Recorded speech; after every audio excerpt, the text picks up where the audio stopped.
망가진 뼈를 3D 프린팅으로 만든 인공뼈로 대체한다면 어떨까요? 과연 이 인공뼈가 우리 몸에 들어가서 정상적으로 작동하고 우리는 이 인공뼈로 일상생활을 할 수 있을까요? 상상 속에서만 존재할 것 같던 그런 기적 같은 일이 머지않아 현실로 다가올 수도 있을 것 같습니다. 2021년 5월 대한민국 최초로 인하대병원 정형외과 김범수 교수팀이 3D 프린팅 인공 발목뼈 치환술에 도전했는데요. 3D 프린팅 기술이 국내 의료계에도 빠르게 확산하고 있습니다. 최근에는 순수 티타늄으로 발목뼈를 재생한 수술이 국내에서 처음으로 성공했습니다. 3D 프린팅 기술을 이용해 인체에 해가 없는 순수 티타늄으로 발목뼈를 만들어 대체시키는 수술이 가능해진 것입니다. 티타늄으로 만든 무너지기 전의 모양으로 복원시킨 인공뼈로 끼워서 다시 관절을 만들어주는 겁니다. 안녕하세요. 치료의 원칙을 알려드리는 김범수 교수의 발편한 세상입니다. 얼마 전 방송에 소개된 국내 첫 3D 프린팅 발목뼈 치환술 성공이라는 뉴스를 보시고 정말 많은 분들께서 뜨거운 관심과 응원의 메시지를 보내주셨습니다. 국내 첫 3D 프린팅 발목뼈 치환술의 완벽한 성공을 위해서 저희 팀의 여러 박사님과 연구진들이 오랜 기간 아낌없는 노력과 정성을 쏟아 부어 주셨습니다. 덕분에 수술도 너무 깔끔하게 잘 끝났고 환자분도 잘 회복하고 계십니다. 도와주시고 응원해주신 모든 분들께 다시 한번 진심으로 감사드립니다. 이 수술에 대해서 궁금해하시는 분들이 많아서 이번 영상을 준비했습니다.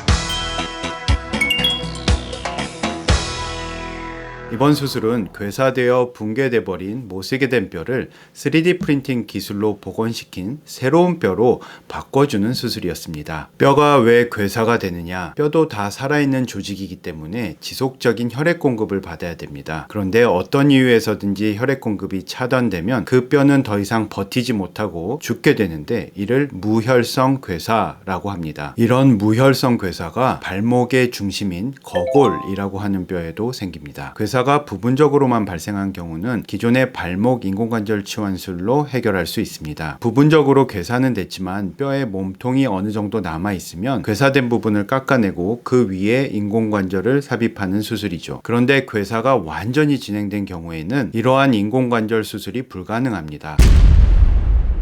이번 수술을 받으신 환자분의 사진인데요. 이처럼 뼈가 완전히 괴사되면 죽은 조직이기 때문에 푸석푸석해지고 마치 과자처럼 여러 조각으로 부서집니다. 인공관절을 하기 위해서는 뼈가 어느 정도 튼튼하게 남아 있어야 됩니다. 집안이 튼튼해야 그 위에 인공관절을 올릴 수가 있는 건데 뼈의 형체가 남아있지 않을 정도로 무너진 경우에는 인공관절 치환술도 할 수가 없습니다. 그러면 이렇게 완전히 붕괴된 경우에는 어떻게 치료를 할까요? 이건 제 다른 환자의 사진인데요. 지금까지의 방법은 괴사된 뼈를 다 제거를 하고 텅 빈 공간에 사체나 다른 사람으로부터 기증된 뼈를 삽입합니다. 그리고 주변의 모든 뼈와 유합을 시키기 위해서 금속으로 고정을 합니다. 그리고 이건 똑같은 병에 대해 이번에 3D 프린팅으로 만든 치환물로 대체한 환자의 사진입니다. 비교해 보시면 아시겠지만 유합술이 훨씬 더 복잡하고 어려워 보이죠? 유합술을 하려면 수술 시간도 서너 시간 이상 걸리고 수술 후 통증도 엄청 심하고 뼈가 다 붙을 때까지 최소 두세 달 정도는 기부스를 하고 딛지 못합니다. 이에 비해 3D 프린팅 인공뼈 치환술은 실제 수술 시간은 1시간도 안 걸릴 정도로 수술 자체는 간단합니다. 기존의 발목 인공관절 치환술보다는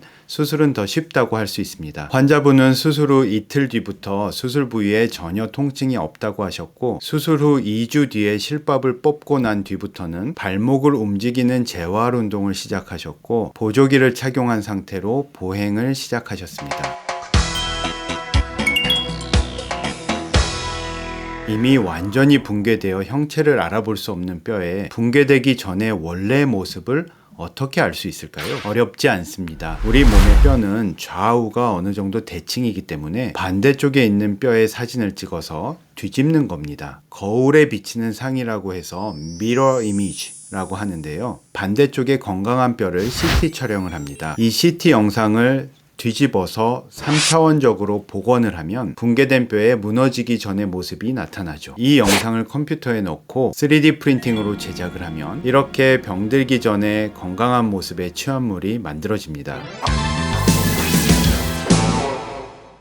재질에 대해서 물어보시는 분들도 많은데요. 재질은 인체에 무해한 순수 타이타늄, 순수 티타늄을 사용하였습니다. 순수 티타늄은 인체에 유해한 성분이 첨가되어 있지 않지만 강도가 조금 떨어지는 문제가 있는데, 이번 프로젝트를 함께 성공시킨 저희 팀의 한국생산기술연구원에서는 순수 티타늄을 이용하면서도 강도가 떨어지지 않게 하는 원천 기술에 대한 특허를 보유하고 있고, 이번 프로젝트에 이 기술이 들어갔습니다. 그런데 그렇게 어려운 수술이 아니라면서 3D 프린팅이 아니면 안 되나요?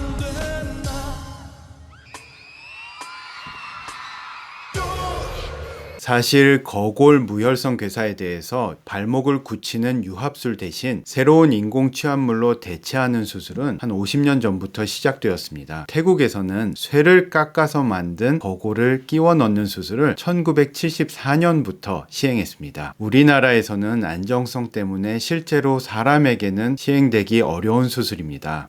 제가 보기에도 별로 좋아 보이지 않는데 어쨌든 태국에서는 최근까지 계속 시행하고 있습니다. 일본에서는 세라믹으로 만든 거골로 치환하는 수술을 1999년부터 시행해오고 있는데 결과는 좋은 것으로 보고하고 있습니다. 그런데 이렇게 세라믹으로 환자 맞춤형으로 제작하는 기술이 일본에서만 가능하다고 합니다. 그런데 기존 공법으로 개인 맞춤형으로 제작하기 때문에 매우 고가이고 세라믹이라서 사용하다가 파손될 우려가 있는 수술입니다. 이에 비해 3D 프린팅은 컴퓨터로 하기 때문에 훨씬 더 정교하게 만들 수 있으면서 단가는 크게 낮출 수 있는 장점이 있습니다. 국내에서는 제가 이번에 처음으로 성공을 했지만 세계적으로는 벌써 몇 년 전에 미국에서 처음 시행이 되었습니다. 미국에는 새로운 기술에 대해서는 빠르게 환자에게 적용할 수 있는 패스트 트랙이라고 하는 게 있어서 가능했던 일인데요. 지금은 미국에서는 상당히 많이 시행되고 있는 수술로 자리 잡고 있는 상황입니다. 우리나라는 안전성에 대해서는 어떻게 보면 미국보다 좀 더 엄격한 기준을 가지고 있는 것 같습니다. 국내에서는 아직 한 번도 시행되지 않은 수술이기 때문에 안전성이 확보되지 않은 관계로 그동안 허가가 되지 않았습니다. 제가 이 3D 프린팅 발목뼈 치환술에 대한 꿈을 꾸기 시작한 것은 거의 3년 정도 됐습니다. 그때부터 한국생산기술연구원 강원본부 3D 프린팅 기술센터의 김건희 박사님 팀과 함께 그동안 한 50개 정도의 거골을 프린팅하면서 여러 가지 복잡한 테스트를 통과하였고 식약처로부터 제한적인 허가를 받아서 시행하게 되었습니다. 향후에 의료기기로 최종 승인이 돼서 어디에서든지 시행받을 수 있는 수술이 되었으면 좋겠습니다.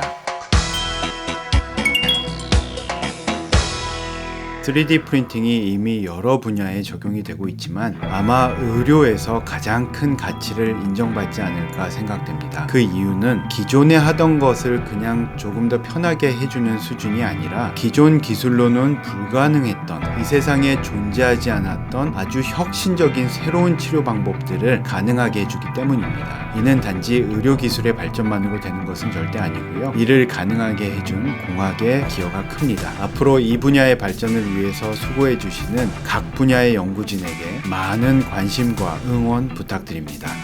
감사합니다.